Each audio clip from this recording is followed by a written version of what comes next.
Karissa, welcome to Locked In.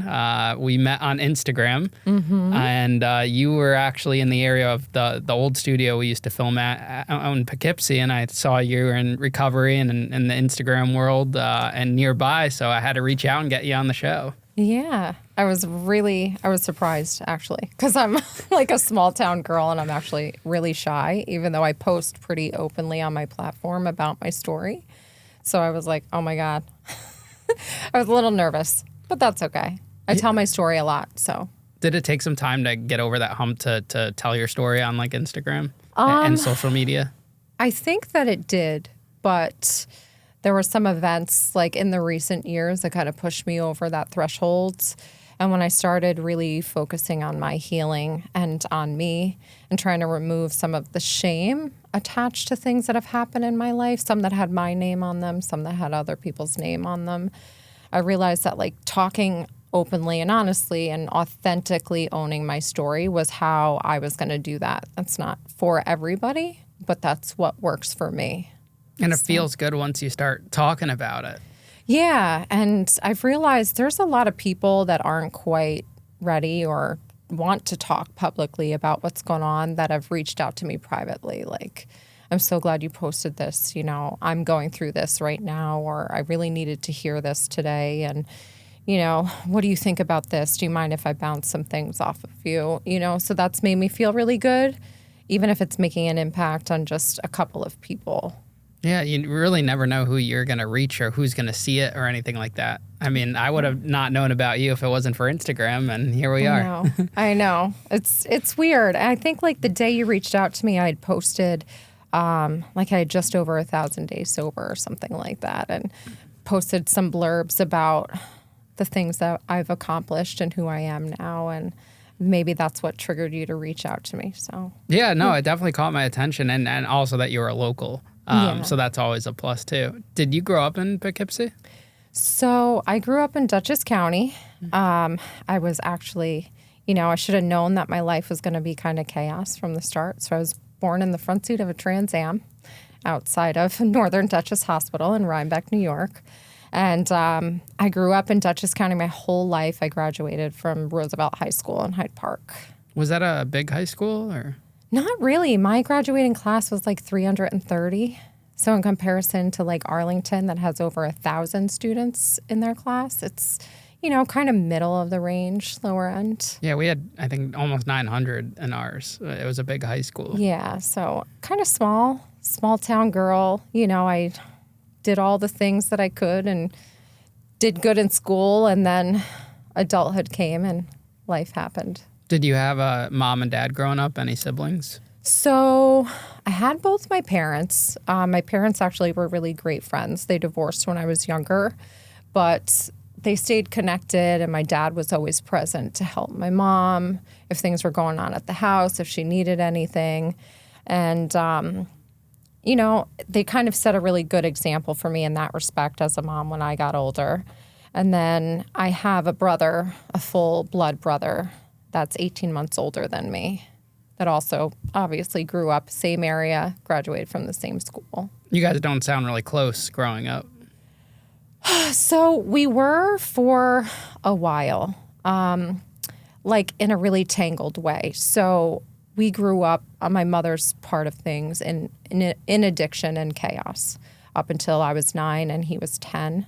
So he was kind of like a protective factor until that point. And then when things happened, the chain of events, us being removed by CPS and, you know, life after that, after it kind of started to stabilize, I think he kind of was like, I'm done. I've done my part for like 9 years protecting you. I'm kind of done. So we got really, really distant for a really long time while life was good. When mom got sober, you know, we were just going through the motions in life. But he was the brother that was at school, you don't talk to me kind of brother. So, you know, we were always protective of each other, but he really didn't want to have those interactions with me after that point. And you guys are probably very close, or like because of your age, close in age, that you went to the same schools, and it's always a different dynamic when you have the older sibling at the same school as you. Yeah, and he was much different than me. So to paint a much clearer picture, I was like the goody two-shoe, doing good in school. I was the cheerleader, rowing crew, the person that everybody knew, talked to everybody. And he was kind of introverted. He hung out with all of like the goth kids, the boys wearing fishnets on their arms and like eyeliner. I don't know if that was a thing in your generation, but it wasn't mine.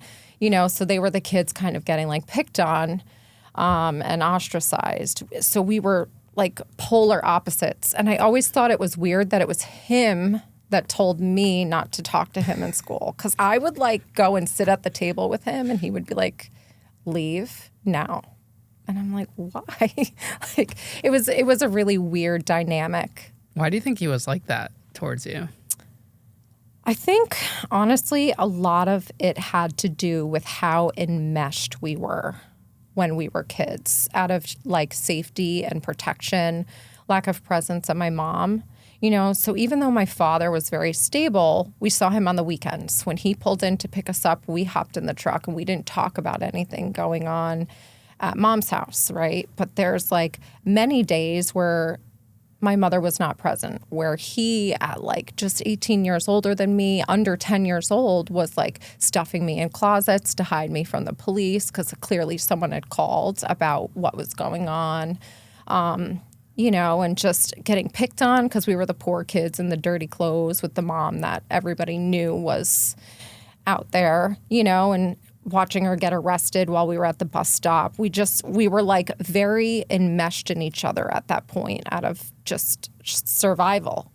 And I think once he realized he didn't have to protect me anymore, he just was done. I think he became really selfish. And I didn't understand it then. Like it hurt a lot then, but I reflect on it now and I totally get it. We never really talked about it, honestly, until about like 2 years ago. A lot of the things that had gone on in our house, him and I were always really closed off about it. And I think it's when I started healing and talking about it that it kind of opened him up to kind of say like, yeah, these things happened and kind of validate my experience a little bit, If your dad was so stable, why was it flipped where you went to him on the weekends and you stayed with your mom during the week? So I think that kind of came from like very early on. My dad wasn't good with young kids. So when they separated, we had just kind of stayed with my mom. And I know now, and I don't really understand why more didn't happen, but I know now that my father knew that there was an issue from the time we were really, really young. And I don't know why he didn't do more before that point when we were 9 and 10 and were removed. Unfortunately, he's passed, so I can't ask him all of those questions that I wish I did. He got remarried. My stepmother had a lot of kids, 6 kids. And I think he had kind of just gotten wrapped up in that life until he had no choice but to look at what was going on.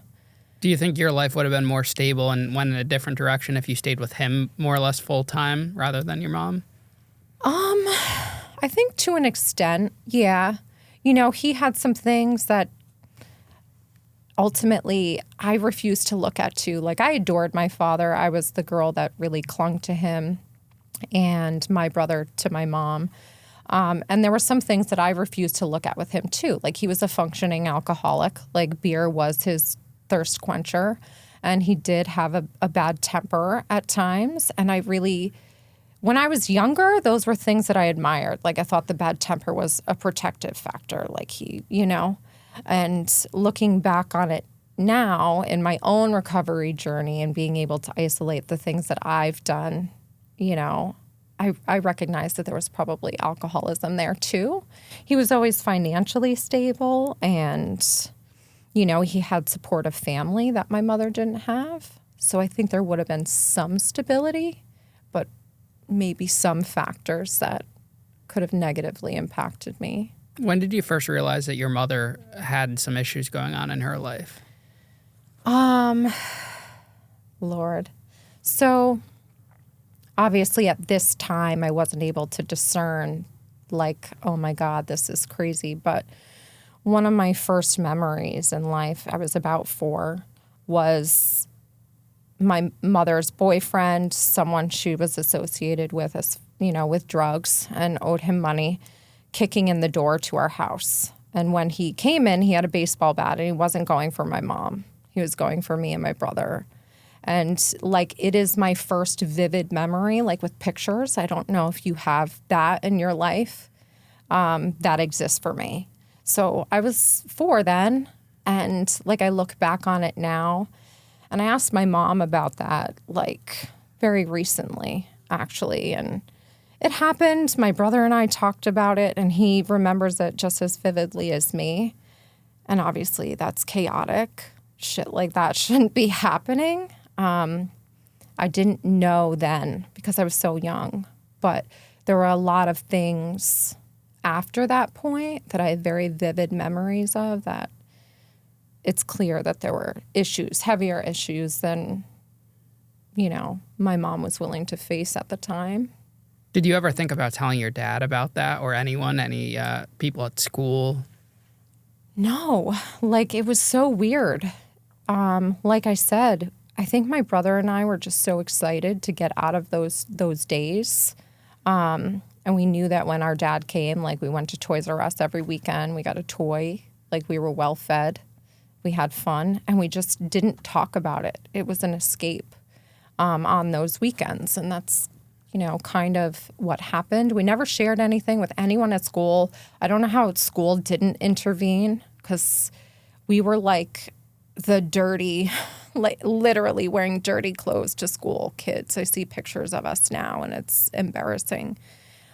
It was actually a neighbor that intervened finally when my mom went MIA for a really long time, and they called CPS, and that's what led to our removal. Now, do you feel like the school system, because you have a child now, do you feel like the school system is more, preventative and taking steps so that things like that don't happen? Because it's a different time period now. I don't know. I think society as a whole, has a habit of turning a blind eye to some taboo things. Not that I don't think that they protect our children, but some people kind of don't want to get involved. And even as mandated reporters, I feel like something really apparent has to come into your lens for you to say, okay, I have to do something about this, as opposed to being observative and seeing the signs without someone having to talk to you, or a major event happening. I can't really imagine or describe what my behavior was at that time, but I could almost guarantee you that there were some signs that if an adult was paying enough attention to me, would have been able to see that something wasn't right, And I kind of wish that they had, because there was a lot that went on that we shouldn't have had to go through, I could write a book, and some of the stuff that I put in it, people probably wouldn't believe actually happened. So, and it happens in real life, when we're living normal lives and working our jobs, and we're, taken care of, and our bills are paid, and our kids are good, we're not thinking that there really is traumatic, awful things happening to children in our community. So I'd wish someone had noticed, so that maybe some of my traumas, I would have been buffered from them. But they also, in turn, made you stronger in who you are today. Yeah, it's a double-edged sword, because I say that often. I wouldn't have changed it. Living in my experience, thinking about who that little girl that was scared at times, and then also looking at who I am as an adult, what I do for work now, and what I stand for personally. The sum of all of these events have made me who I am today. If you remove even one of them, I may not have taken the same path that has gotten me here. So, there's not a whole lot that I think, if I had a magic wand, that I would change. Even the things that led me to me being arrested because of my addiction. I would not change that arrest. I would not change facing a felony, being involved in the court system, being scared of prison, because I think that's what pushed me over the threshold to really do what I needed to do to change my own life, to be the alchemist in my own life of change that I wanted to see, and be the cycle breaker and, do better for my daughter and create a different future. What was your mother's drug of choice when you were a kid growing up? So big on alcohol, big on cocaine, and I think crack. That was it. I mean, it was the 80s. My parents were partying hardy. So that's kind of like what she was doing. And like we were the kids at the bar. Back then it was so much different than it is now. You wouldn't see like a 5-year-old sitting at a bar with their mom drinking, smoking cigarettes. But like I would be there. The other people at the bar would give me the money to go to the cigarette machine that was still in the bar. And I'd like go get their cigarettes for them. It was so much a part of life. And it was weird. I kind of knew about it, but I didn't know. Like, do you get what I mean? Yeah. As an adult now, I know what things were. And like finding scales or like powdered vitamin B. I mean, we know what that is. I didn't know when I was a kid, little baggies and I don't know how I knew, but I remember when I was about 7, someone like talking to someone and saying that my mom was prostituting herself to support her habit. And I don't know how I knew that at 7. I mean, maybe the revolving door, I don't know, of the apartment. Maybe I heard it in passing. Maybe someone else said it to me, but it was just a knowing. I just knew that these things were going on. And were people more like involuntarily condoning it by seeing you at the bars and not doing anything compared to like, I feel like in today's world, if there's a 5-year-old at a bar with a mother drinking and smoking, someone's going to come up and say something. Yeah. I mean, absolutely. It was a different world then, not condoning at all. But I think that the people that would be at the bar in the middle of the day with my mom probably also had their own addictions and things they needed to work on. So they weren't really focused on making the best decision for someone else's kids. Yeah. Do you believe that your mother's addiction got passed down to you? Yes, 100%. In my journey of learning about who I am and why I am the way that I am, there's a lot of biological things, a lot of science behind addiction and trauma and how it's passed down generationally. My mom has her own things from, adoption and abuse and sexual abuse on the part of her adoptive father that she didn't deal with that I think led to her addiction. And some of that definitely, I think, was passed down to me. I don't know how, just me though, because my brother is so normal. He's normal. Yeah, what is he like now?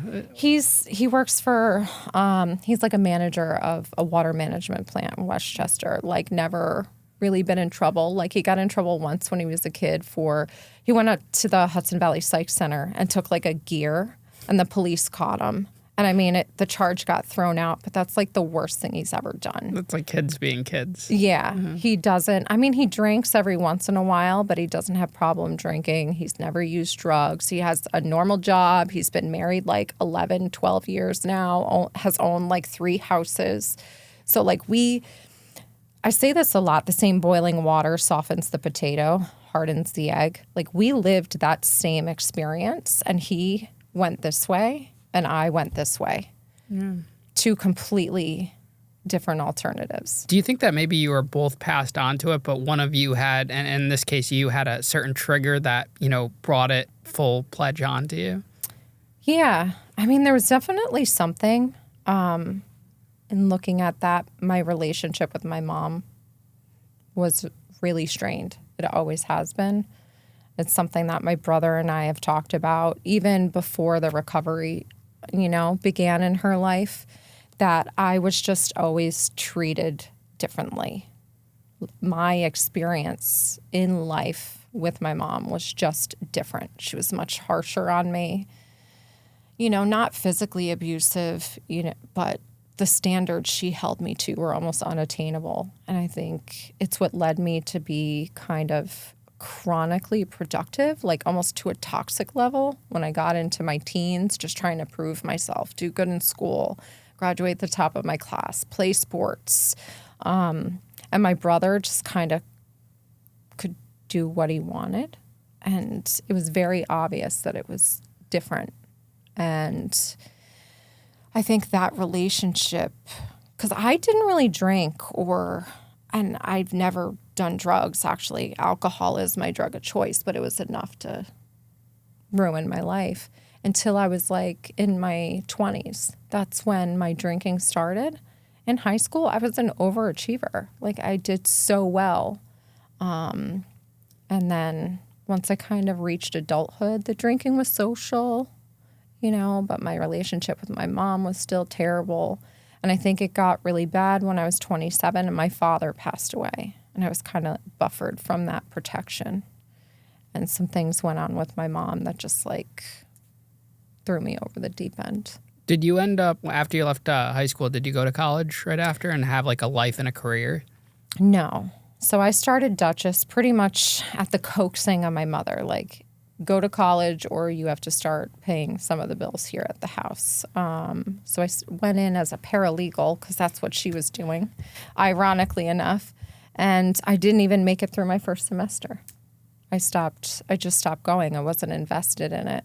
I was working at a local diner. I started right out of high school. And I was making a lot of money as an 18, 19-year-old kid. So I was just interested in making money, buying myself things, and having fun that I never really had when I was a teen. I was so sheltered and guarded.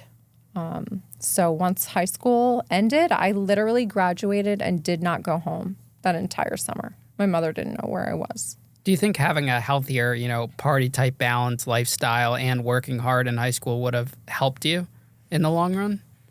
I think so. Like, if I had a healthy outlet to just be a kid and experiment with some things, a trusting relationship with my mother, not like based out of fear of repercussions, I might have done some things and lived my life as a kid and trusted in her and fallen back on her for me to learn hard lessons.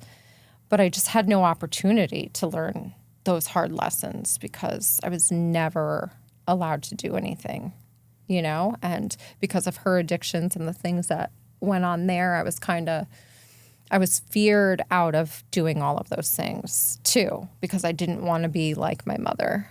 But if you fast forward like another decade, I was starting to make choices a lot like my mother had made, not prioritizing things, not focusing on being a mother, not chasing a future or career, and ultimately being arrested for the first time. Why do you think it took so long to kind of develop your addiction? Because in most cases, you see it happen, high school early on when there's like the parental figure and it's passed down. Why in your case do you think it took a while?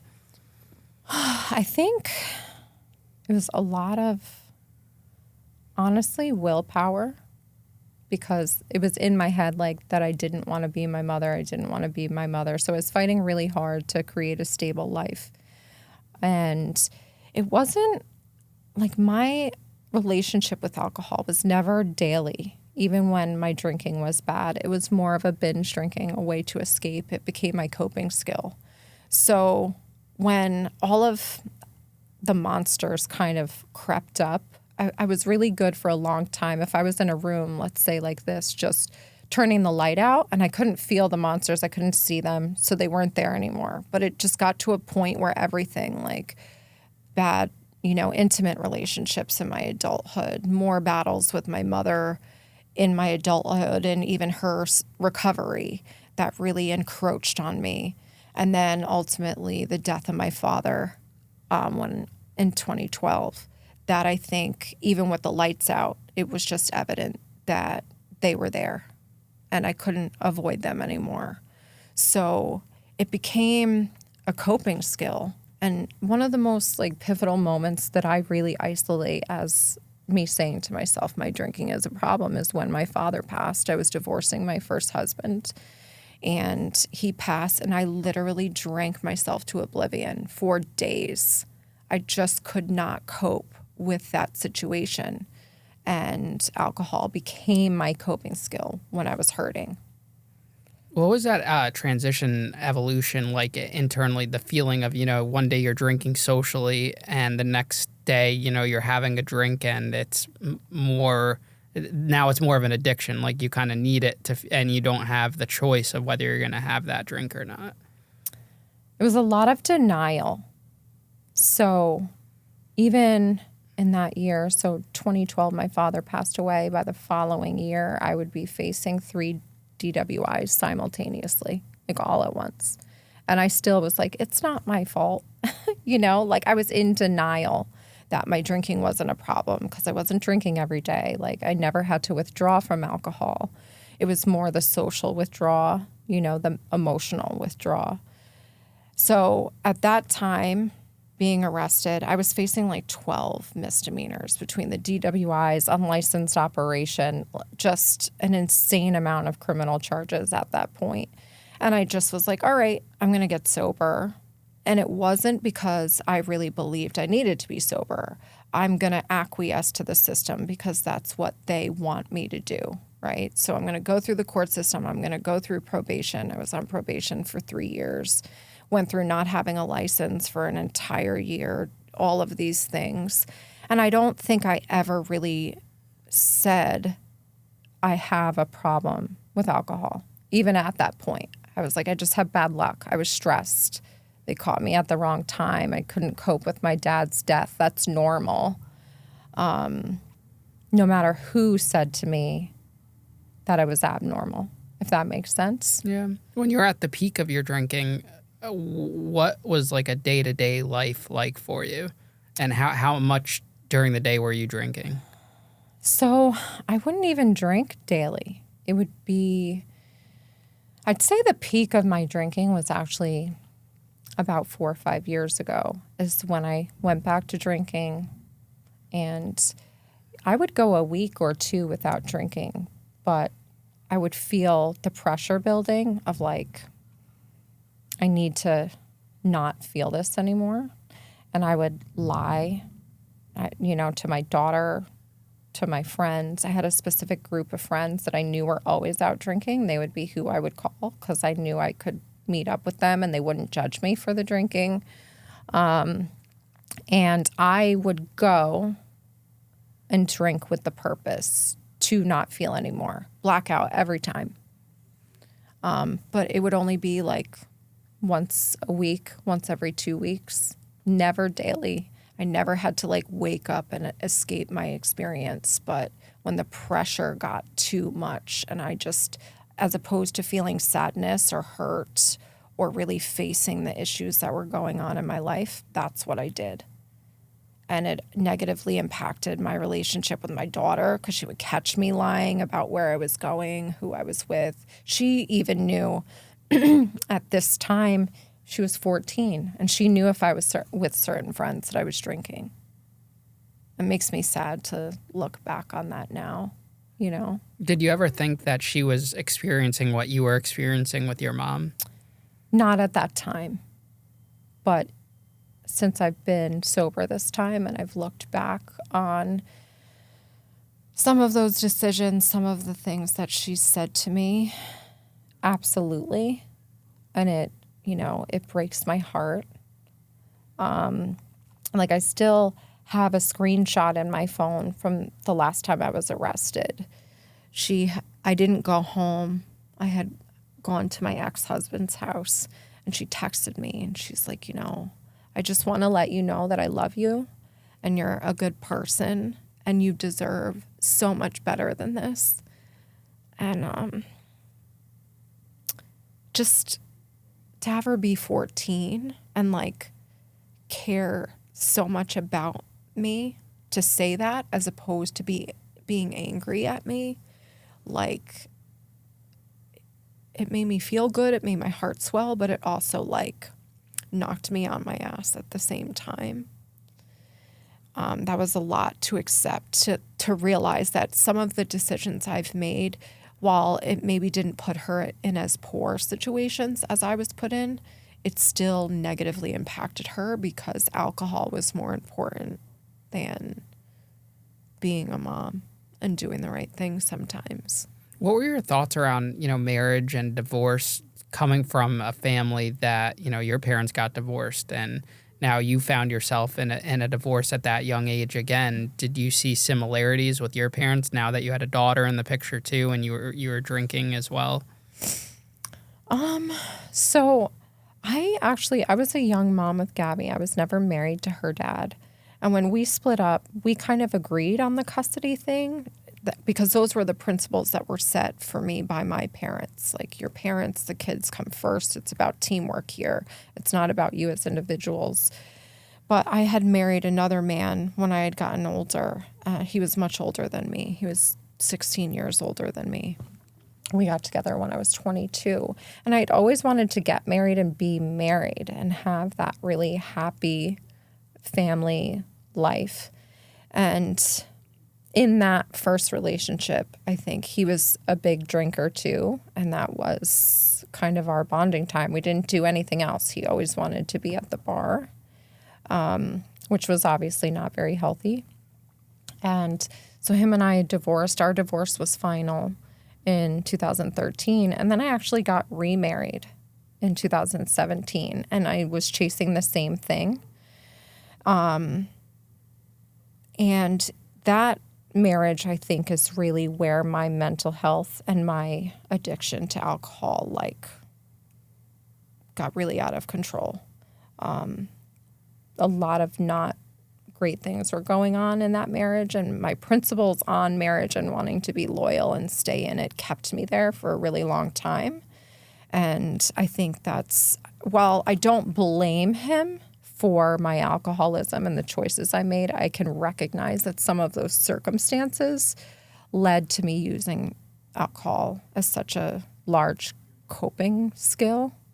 There was a lot of abuse and a lot of things that I wasn't sharing openly with people outside of our households. A lot of the same trends as when I was a kid, right? That we kept those secrets. We didn't talk about it, and that's why it went on for so long. So that's what was going on between 2017 and up until May of 2023. Wow. And looking back on it now, do you wish you talked to someone in all those instances, your childhood, marriage 1, marriage 2, just, having someone to, put it all onto and maybe get you some help? Yes. Even though I probably should have sought therapy long before then, I didn't start therapy until well into my 30s and more invested in it probably after this recent arrest, because my experience in that night just was not normal. It was like I was there, but as a bystander, watching.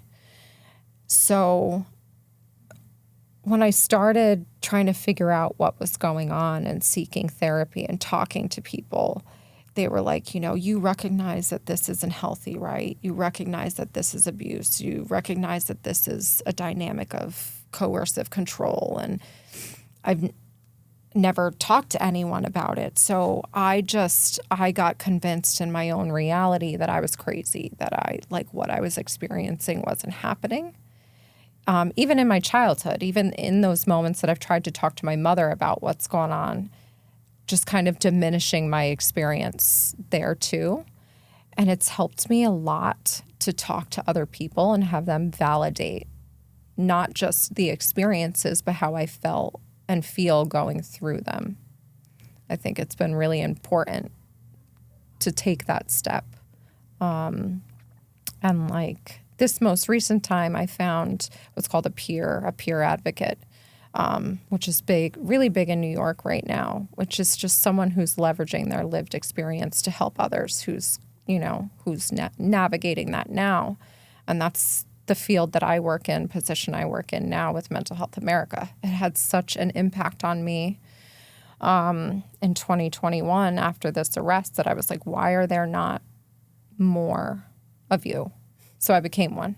That's awesome. Yeah. Has your view on marriage shifted at all, or are you still hopeful and still, maintain your values that you've always had about marriage and just, maybe reflecting back on it, maybe it wasn't the right person, but there's still something out there?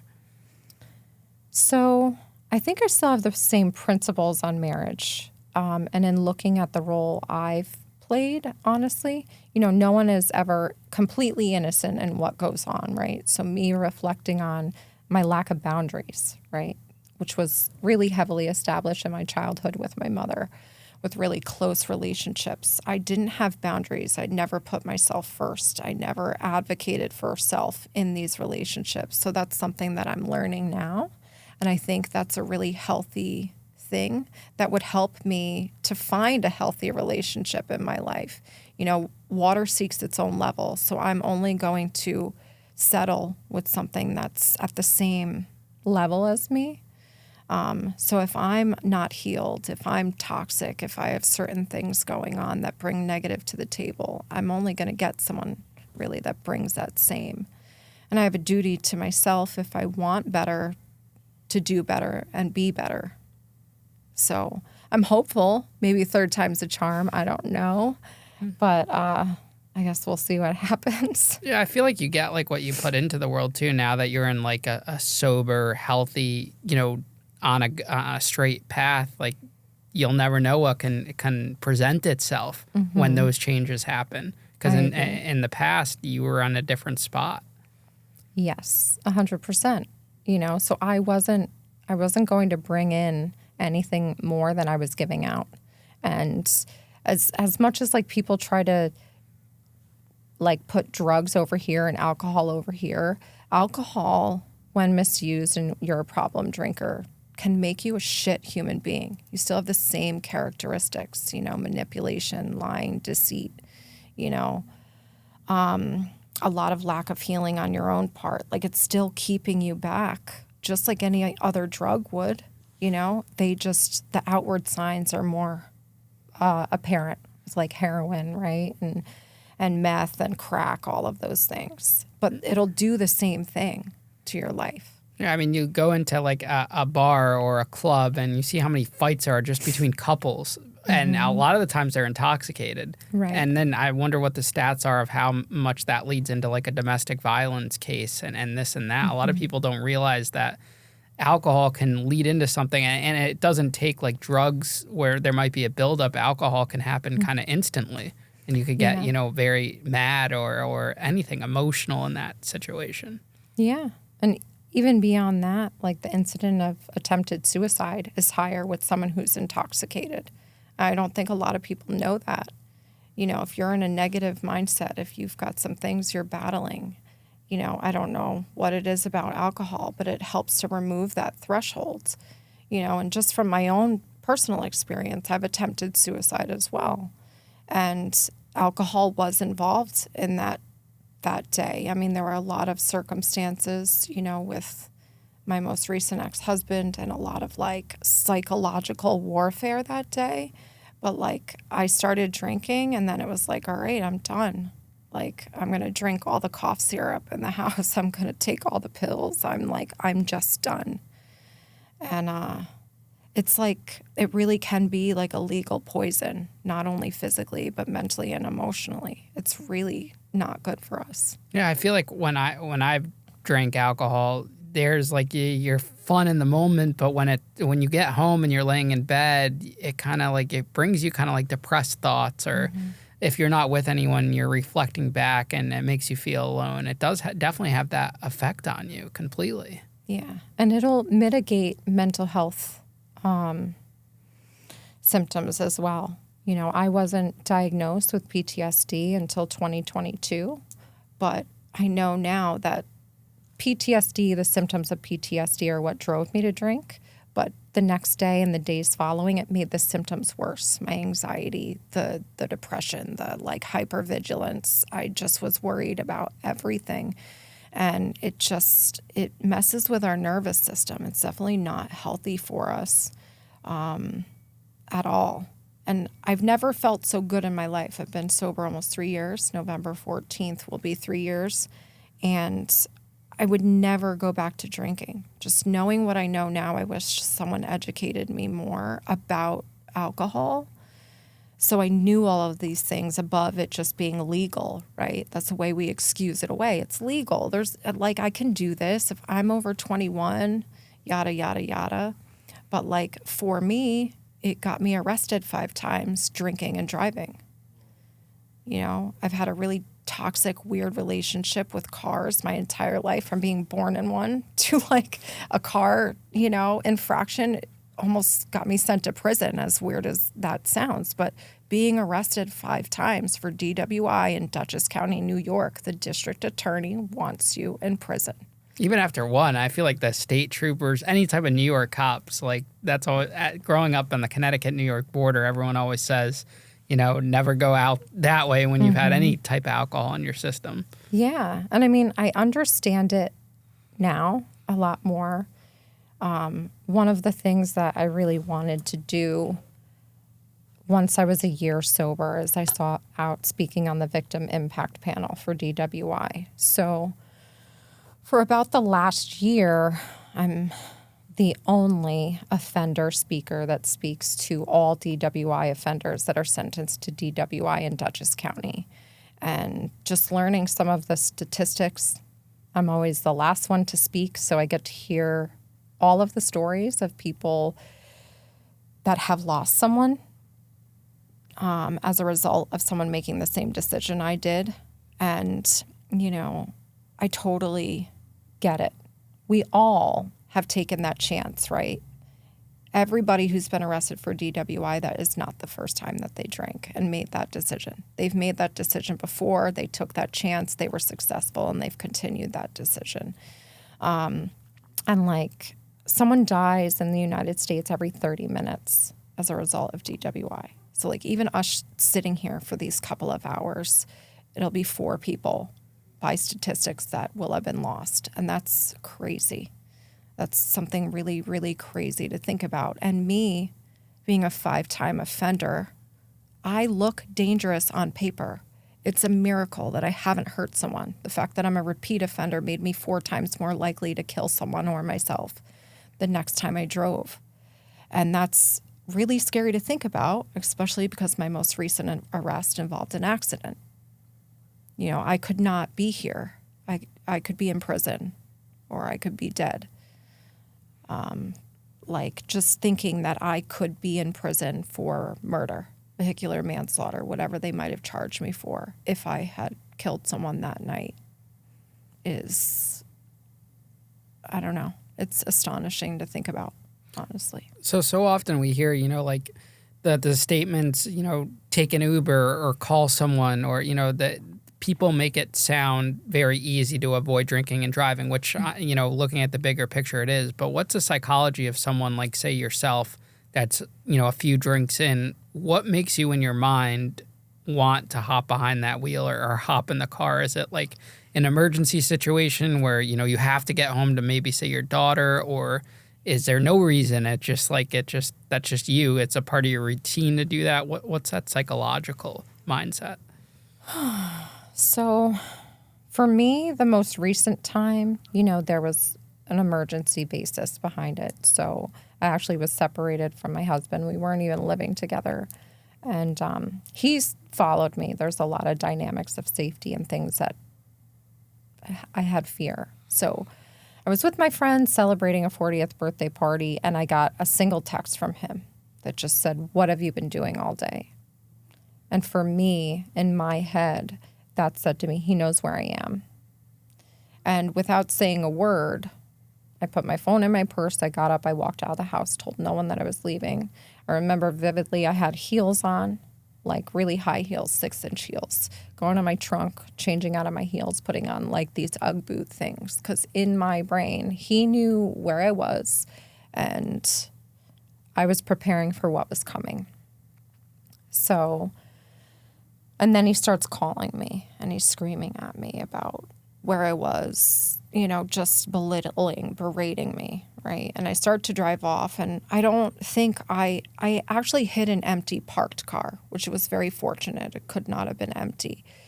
But the way that he was screaming at me, the state of mind that I was in, how hysterical I was, I think is what led me to that, not how intoxicated I was. And I say that only because I know what my experience was in the hours following. Just him hanging up on me, calling me back. So when I hit the parked car, I actually backed up and left. I drove to the Rite Aid down the street.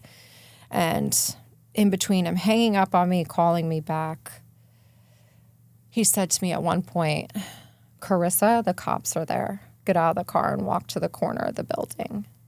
And I did it. The fuck was I thinking? And I'm hearing the cops say to me, ma'am, stop. Ma'am, stop. And I have him in my ear telling me to keep walking. And that's what I did. You know, so for me, it was a little bit different story.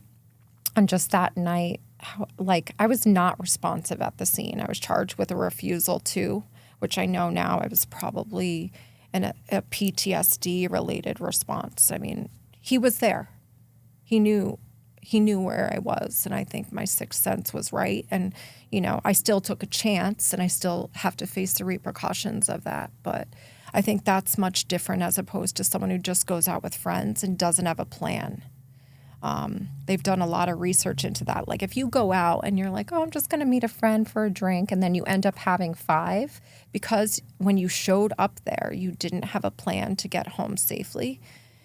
Your mind kind of tricks you that like, oh, I just got to get home. I'm not that drunk. You know, you don't think about calling an Uber a lot of the times. You're like, I'll be fine.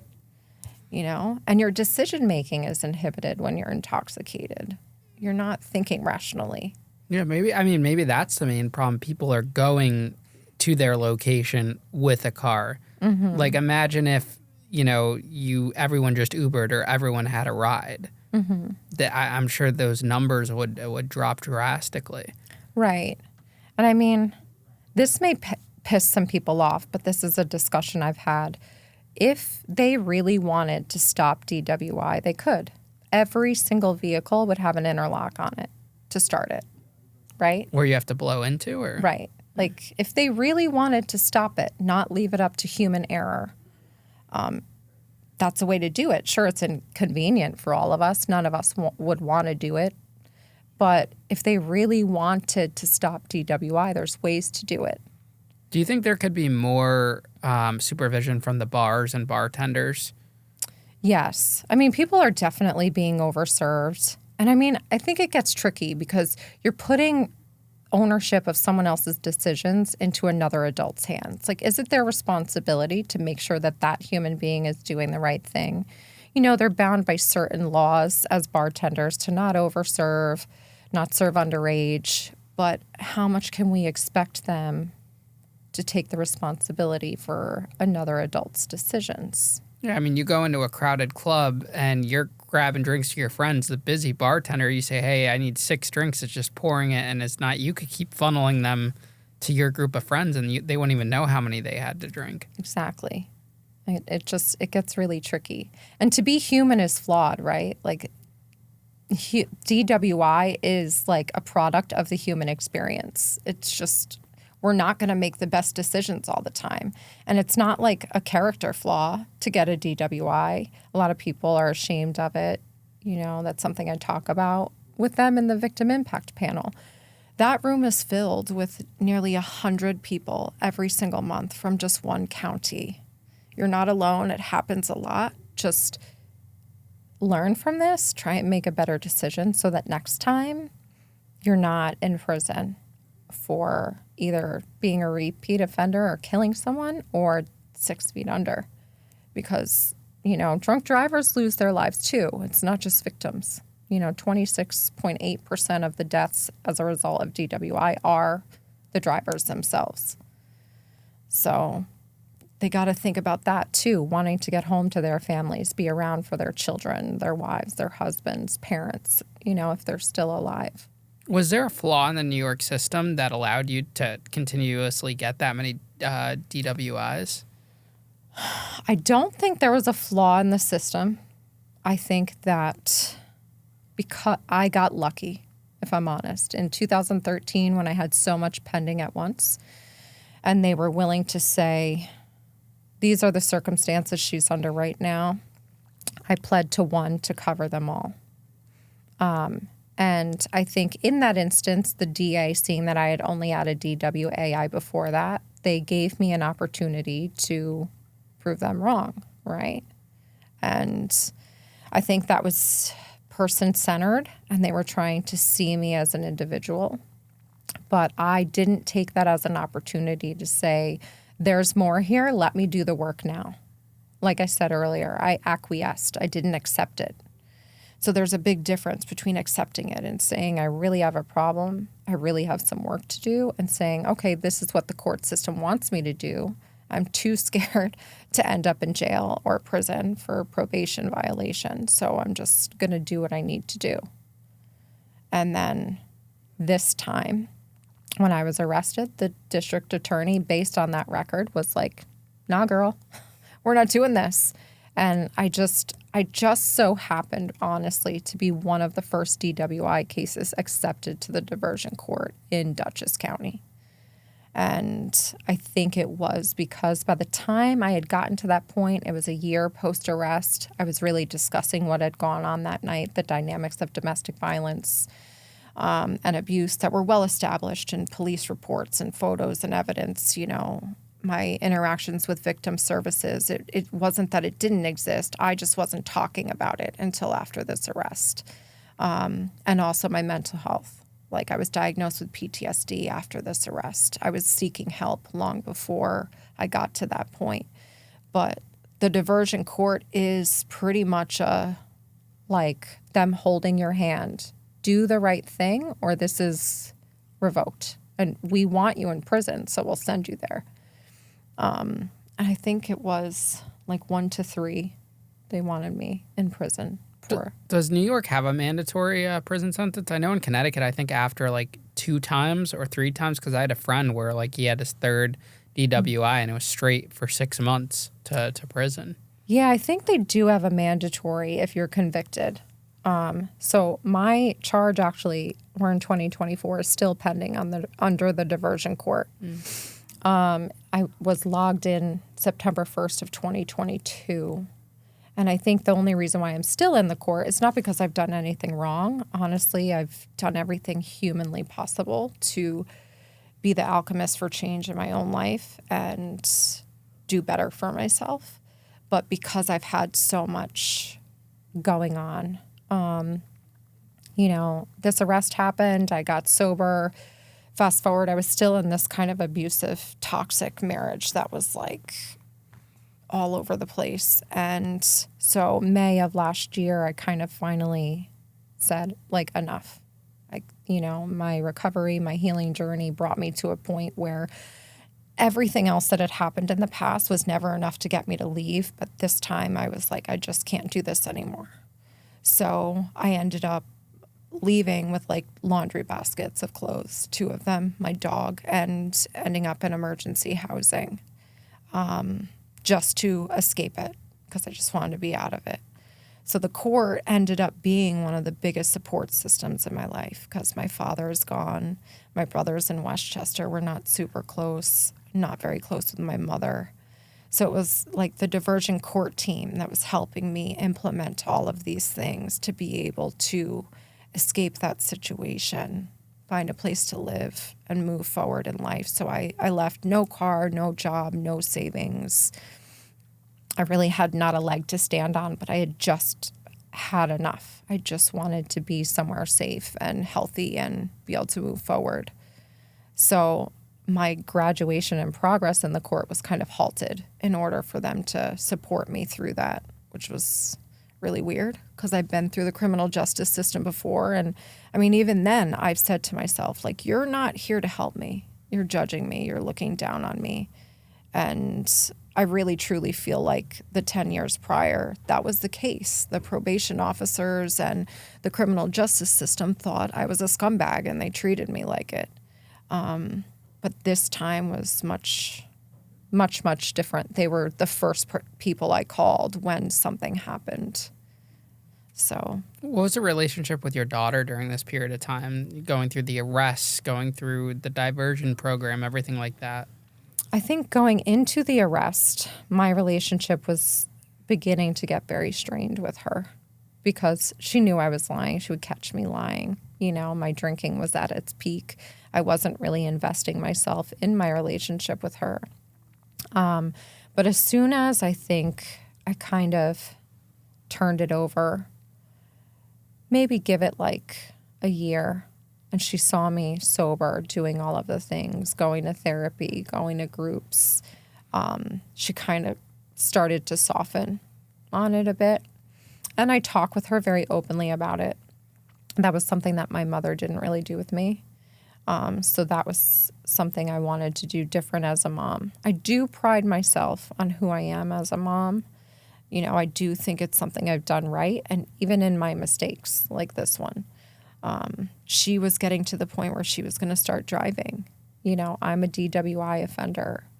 You know, she's experimenting with drinking. Underage drinking happens. And I think, you know, prevention really starts with talking to your kids and being honest and open. Not every parent is a felon as a result of DWI.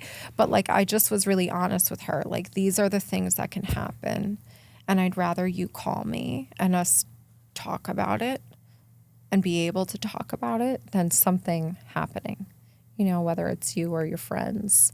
And I think through that, and honestly, through this arrest and my growth that's happened in the last 3 years, we are the closest that we've ever been, because I've finally just done some healing and been transparent and honest and authentically owned who I am and been able to be honest with her as my kid. Like, she deserves that at this point, the things that have my name on them that I've put her through. I should answer to those, because that's something that I wanted my mother to do for me that I never got.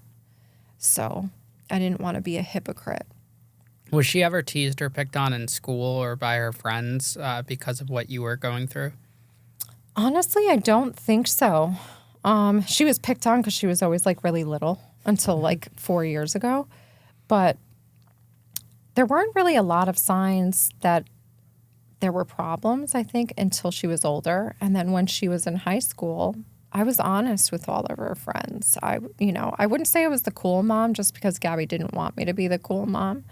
But when they were at the house, I would talk to them all about it. You know, I was the parent that was doing that. And they all understood and knew where I was coming from. And especially in the recent years, so she's 19, she just graduated from high school last year. They're old enough to know, right? And I think that they appreciated those conversations and being able to talk to me about some things and know if they needed a DD home from a party that they could call me, that I would rather do that than have to worry about them. So unless people said things that she just didn't want to hurt my feelings, she's never really told me that anyone said anything negative, which I'm grateful for. Yeah, it must be tough to have, you know, like a child see their parent go through, like, the criminal justice system and having to explain that to friends and just, you know, it's just like it's kids could be mean for things that they don't even understand. Yeah. I mean, and I went through it in elementary school. My brother and I were waiting at the bus. We lived in a complex, so there were a whole bunch of kids and parents there. And in come the sheriff's department, and they're arresting my mom on a bench warrant while we're standing at the bus. I mean, that wasn't quite what was happening with me and my daughter, but I mean, still, like, people know. People see mugshots. There's social media now. Like, everything is so connected and so out there. So, you know, that is something I worried about, the fallout from that, how it would affect Gabby if people would find out or say negative things. What was the process like of, you know, being in recovery for alcohol and staying away from it? Because I feel like alcohol is hard in the sense to overcome because it's everywhere. You know, you're going into a restaurant, you're going into a bar, you're going to a friend's party, whereas, like, drugs, you know, you go to someone's house, they more likely than not are not going to have, like, cocaine or heroin or anything on that. So what was that experience like for you? I think that whole dynamic is weird because alcohol really is the only drug that if you don't do it, people ask you why. Like, and that's a really weird interaction to have.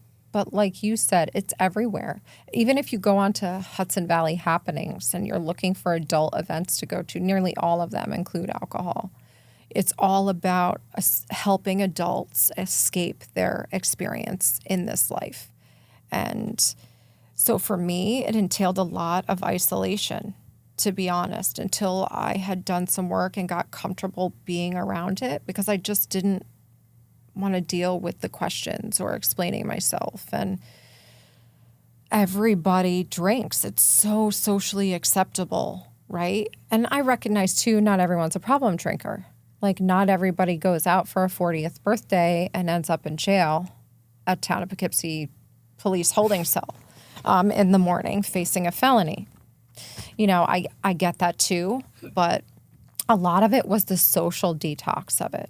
What made it easy for me to interact with human beings. Because sober, I was terrible at that for a long time. It was like my social lubricant to help me be social. So without it, I had a lot of anxiety being around people, being in public situations. Some of that's just me. Some of that probably was the PTSD. It's gotten better, but it's hard. Removing alcohol from your life as a problem drinker is hard. You lose a lot of friends. You lose a lot of hobbies. You don't know what the fuck to do with yourself. Life gets really boring, you know, and it's boring at first, but once you kind of sit with it a little while, you realize it's peaceful. It's peaceful, not boring. Yeah. I mean, I love just like staying in and watching a show now. And I'd rather like, I've been doing like edibles lately, the Mike Tyson like gummies and stuff who sponsor the show. And I'd rather do that than drink. And because I know like with edibles, I would never take them in a public setting because I know the effect it has on me. Yeah. And just like with drinking, I don't know. I just always feel like crap the next day. I hate the feeling of feeling like crap afterwards. Like it's great in the moment, but it sucks kind of after.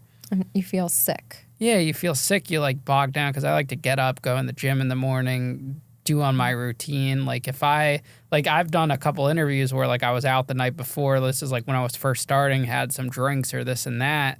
And because you want to hang out with people or you want to be with this person or whatever. And it sucks the next day and you're not present and it's tough to navigate. And I can only imagine like dating, for example, when you meet up with a guy and he's ordering drink after drink and you're sitting there, that's got to be a whole different ballgame. Yeah. So I haven't done much dating, if I'm honest, for that reason. I mean, I'm very comfortable being around alcohol now. I don't care if someone drinks. But some of it is too like a turnoff. You know, I know how I've behaved when I was intoxicated. There's some stuff that I've done that I'm ashamed of. I don't even remember, right? Like, so being in a situation where someone has that intent to like alter their experience and get that the potential is for them to get that intoxicated, I have no interest in that. Like, I don't want to be dealing with that mess. Like, I had to deal with my own intoxicated bullshit. Like, I don't want to be dealing with that with someone else now. Like, that's a difficult part of dating, I think. Because, again, it's a social lubricant. Everybody's nervous walking into a date, right? That's what people do. Let's go get drinks. That is true. Right? Yeah. Like, that's what they do when they first start dating. It makes it easier to talk to each other. Yeah, I wonder how many people are in your shoes maybe and are refusing to put themselves out there because they're struggling with that, but they don't know how to express that. So, like, what advice would you tell that person that might be struggling with that, but wants, to find somewhere to get back out there in the field? I think it's all based on their comfort level, right? Like, being open and honest. The second I decided that I was done hiding who I was and all the shame surrounding my life and my story, and I started talking about it, obviously you have to set some boundaries. You're not like fucking word salad telling everything to everybody first time you meet them, but like saying, this is my background, this is who I am, it's an important part of who I am, it's not going to change. How do you feel about it? Or telling them how you feel about it. I'm sober. I can go out to dinner with you if you want a drink or two. That's okay with me. But these are the boundaries that I set as far as that goes. Just boundary setting, communication. Communication bridges a lot of gaps, reduces a lot of anxiety. Has for me, and I think for a lot of other people. Do you substitute alcohol with something else, like maybe a non-alcoholic drink or anything in those types of social settings? Not really. I mean, there's been some times where I've gone to restaurants that have those really bougie mocktail like menus that I've ordered them sometimes, but I'm okay with just a water, just a Pepsi. You know, I don't really do anything extra. I love food, so I go to restaurants. I just eat a lot. That's Well, you always get like looked weird when you just order a water, you know? Like that's how society has made us, or a culture. Like you're the odd one out. If you go and like sit at the bar, I'll take a water. Mm-hmm. It's just, you know. I'm okay being the boring person now, because I was the girl that was dancing on the bar, or I was fighting with somebody. Like, I got really brutal in my 20s. Like, someone could look at me wrong and I'd be fighting. That's not who I am, or who I want to be. Men, bouncers in Poughkeepsie, that like when I walked up, they were like, "It's you," and I'm like, "Oh my God, I can't picture you as a fighter." This is so embarrassing. But I was. I like, it's just, you know, I'm okay being the boring person now, like peaceful. You know, peace can be boring, but it can be like really validating and help you grow. Being able to sit with yourself. I couldn't sit with myself. That's why I drank. But learning to sit with myself, sit in that static, that uncomfortable place. Growth only happens outside of your comfort zone. And alcohol just numbs you from the discomfort. Now, even though you're in recovery for alcohol, will you do something else like, say, marijuana, for example, or is that off limits for you? No, I've never done it. I don't know. I've never been interested in it or any other drugs. A lot of that is my childhood.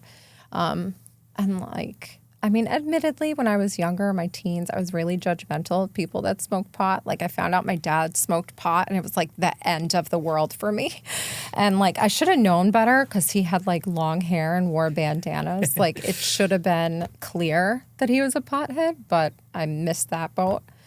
But like, as I got older and I know more about the science behind it, I understand that it's an alternative medicine now. I have a lot of friends that use it for anxiety or insomnia, you know, different purposes. It's not like that same when I was a kid, I'm a little younger than you. Like, we would get arrested if there was like a roach in our ashtray in our car. Yeah, I remember that happened during my days, you know, it was in brutal. Middle school or high school. You get caught with like a dime bag or a quart, anything, any residence of marijuana, it was a big deal. Now it's casual. Yeah. So I don't judge. You know, I don't judge it at all. If people do it, it's just not for me. I'm a gym person, going outside. You have your dog. I always see you posting pictures with the dog. Yeah. Animals are a big part of my life. And like my journey. So horses, dogs. I've had some really impactful dogs that have carried me through some difficult times. So I don't think I'll ever have a house without a dog in it. Dogs are great. Yeah. I got my dog a year after, or less than a year after I got out of prison, and it was really good to have that. That was before I had a girlfriend or anything. Just having that relationship with the dog was really a game changer. Yeah, and they're so excited to see you. Like, yeah, no matter what, they'll always be excited to see you. Like, fuck yeah, you're home. Like, right on, party. Like, it's just the best feeling. That is funny. Yeah, I saw a TikTok recently, like how they were talking about how, you know, like no matter what happens, like you could get into a fight with your significant other, whoever, your dog is still going to be there for you. Yeah. I love it. I mean, I lost one of my dogs earlier this year, and I just got this puppy. She's fucking nuts. She's a boxer.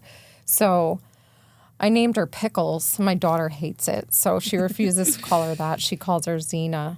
But, like, she's just so wild. I don't know if you know boxers, but they can jump really high. She's just fucking shit up. I didn't know boxers jumped. She's wild. Wow, interesting. It's like, it's bringing some happiness back to my life, because for a while, navigating all of the stressors and just basic survival from like May of last year, like the floor dropped out of my life and I didn't know where I was going. Sitting in a shelter, trying to figure out a job. You know, I interviewed for the job that I'm working in now, homeless in that shelter. And I've just been so focused on progress and, you know, getting to the next level and creating stability for myself that I haven't really been living life. in about 15 months. Even when I had my previous dog, she was so well behaved and was just attached at my hip. So whatever my journey looked like, she was okay taking that journey with me. Whereas this puppy is like, no, you got to slow down. Like, we got to sit still, or it's time to take me out, or like, you got to pay attention to me. You got to play with me. My other girl was older. She was a Connie Corso, and she would sleep in bed with me all day if that's what I wanted to do. It's just reminding me to slow down and get back to living life and being an individual, not a person in recovery, not a person that works at Mental Health America of Dutchess, not a person that's going through a divorce right now, or the person that's enrolled in a bachelor's degree, for addiction studies. Life, I packed it so busy with things that I just stopped living. And she's like knocking on that door every day. It's pretty cool. When you were arrested and put into jail for that night for driving under the influence, when does it hit you of what's happening? Is it in the moment when you're getting arrested? Is it while you're in the jail cell, or is it the next day completely? So that night was like really weird because I was so like zoned out. I don't know how to explain it.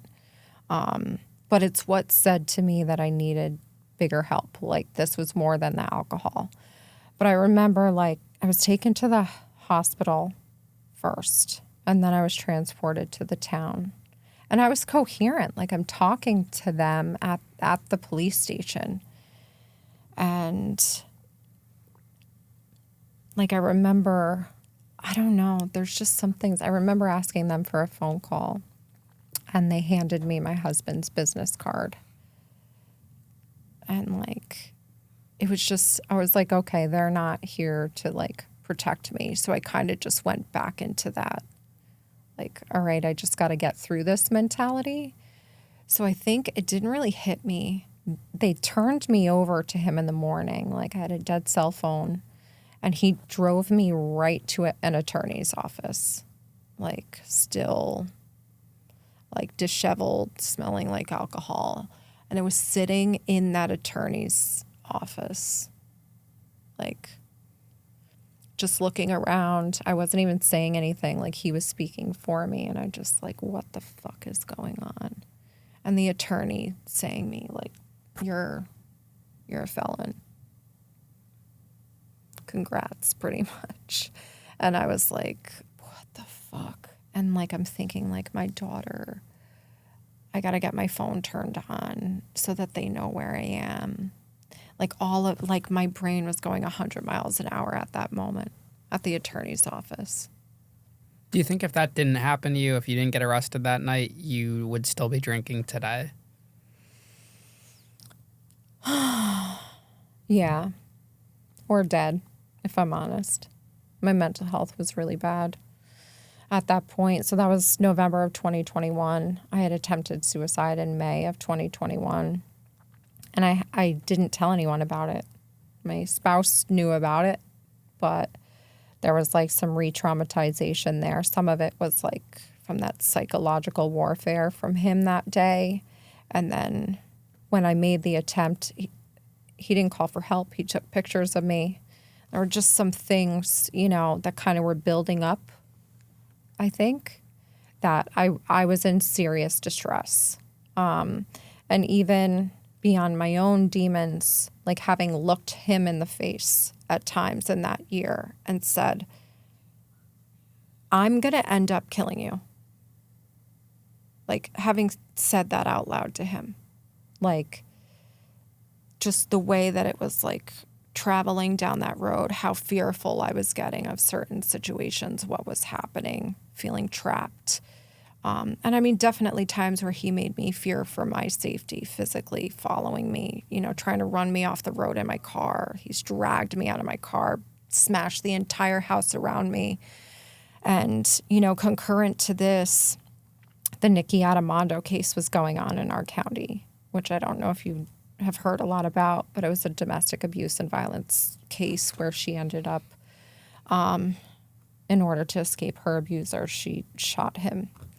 And just, that was what was in my head, like feeling so trapped, like I wasn't going to escape it. And having been involved with victim services secretly and having them talk to me about statistics about like when you try and leave, you know, is the most dangerous kind of stuff. And I still wasn't really accepting that this was an abusive relationship. But I remember saying to him that year, like, either you or me is going to end up dead. Because there was addiction on his part that made it very chaotic and escalated too. And I wasn't talking about it. So like in my head, it's just, and knowing that night in May where I kind of was like held hostage in my house, like it was getting worse. So whether it would have been him or me, I would have been still drinking in prison or dead, I think, if this arrest didn't happen. Knowing the stats you know about how many, deaths are caused by drinking while intoxicated, do you ever experience feelings of survivor's guilt at all, knowing that you were in those shoes but didn't die or didn't hurt anyone? Yeah. I mean, every time I stand in the front of that room every month, I just spoke last Thursday at the victim impact panel. Every single time. It's hard to stand in front of that room and recognize that I was one of the lucky ones.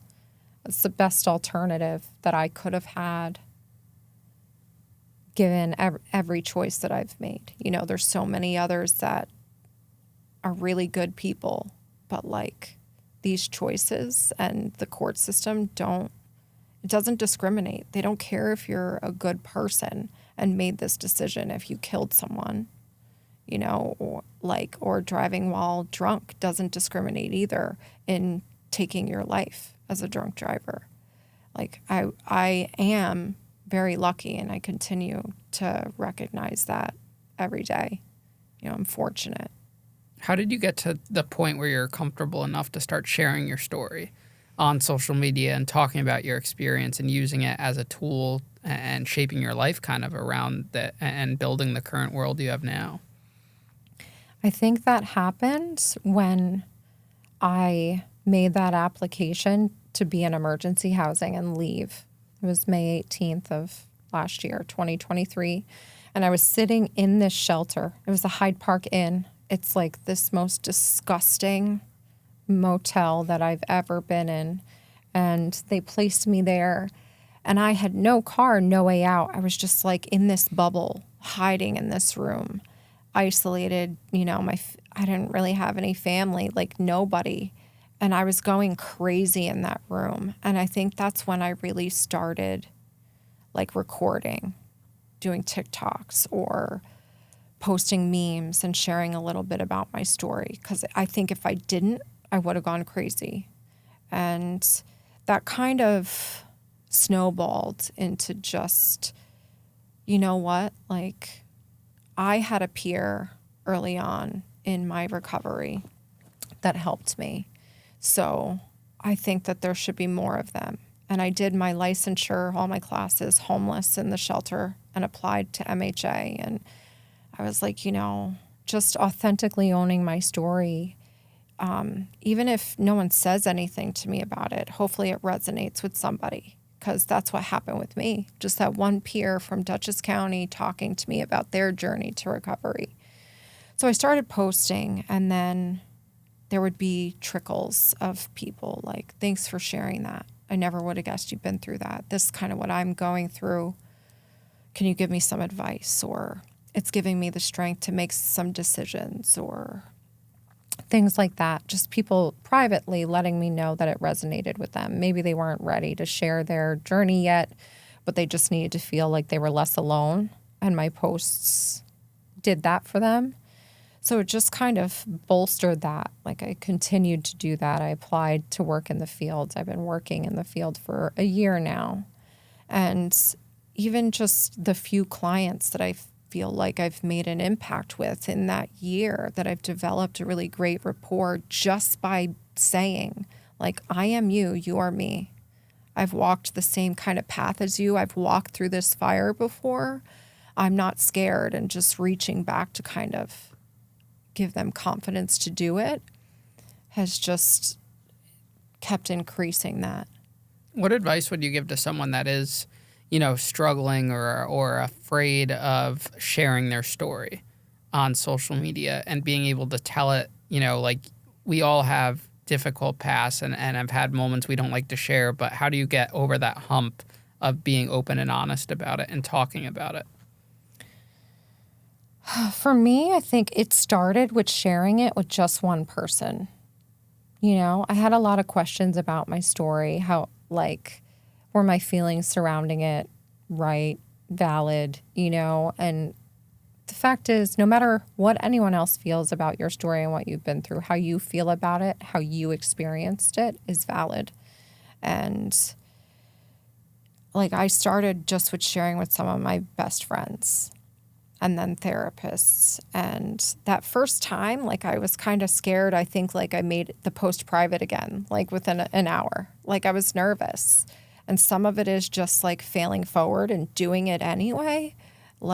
Growth happens outside of your comfort zone in every aspect, not just recovery, but if you want to further your career, if you want to chase a further education, you don't know what any of that is. You've never been there before, and you never will if you're not willing to step over that threshold of just being uncomfortable for a little bit.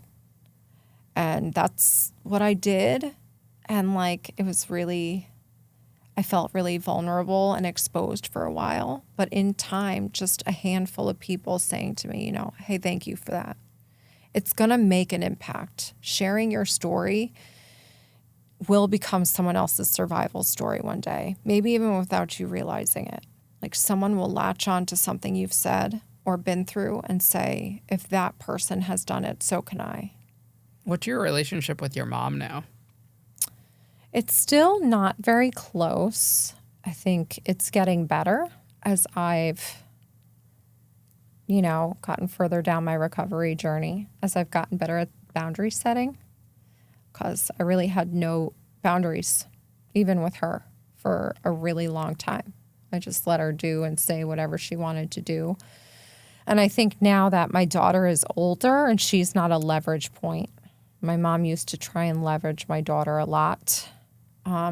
Has removed that dynamic some. And my mom has been sober since, 1995.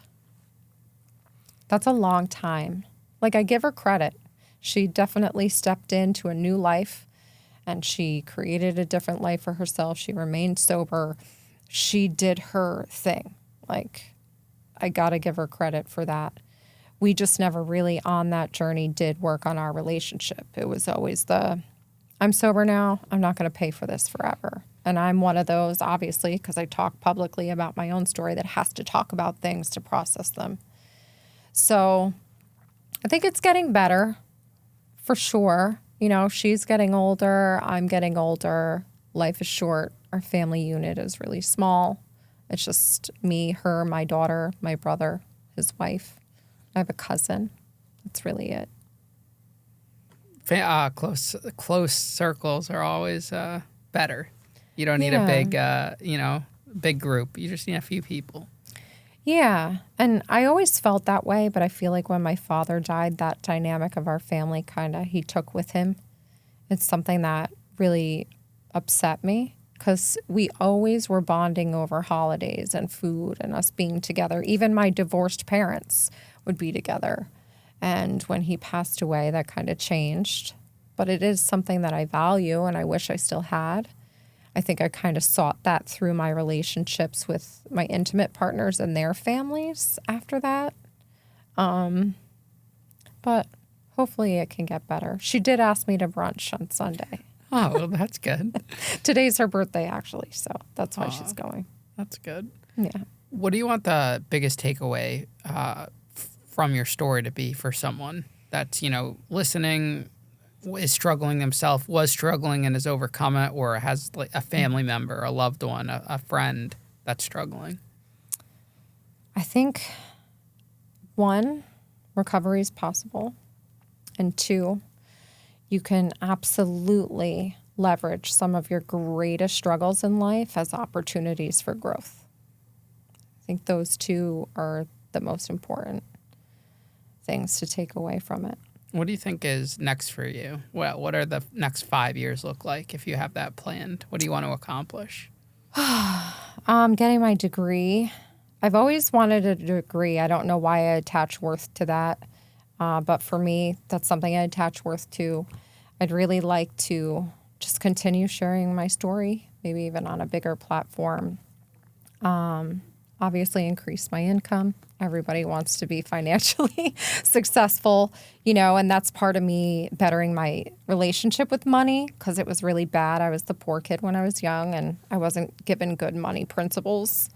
And who knows? Any opportunity that comes my way, I'm willing to try anything. You learn as you go, and that's a great mindset. Yeah, try it. Thank you so much, Karissa, for coming on the show. You did great. For your first official podcast, and hopefully this opens up the doors for you for bigger platforms and more experiences like this. Yeah. Thank you so much.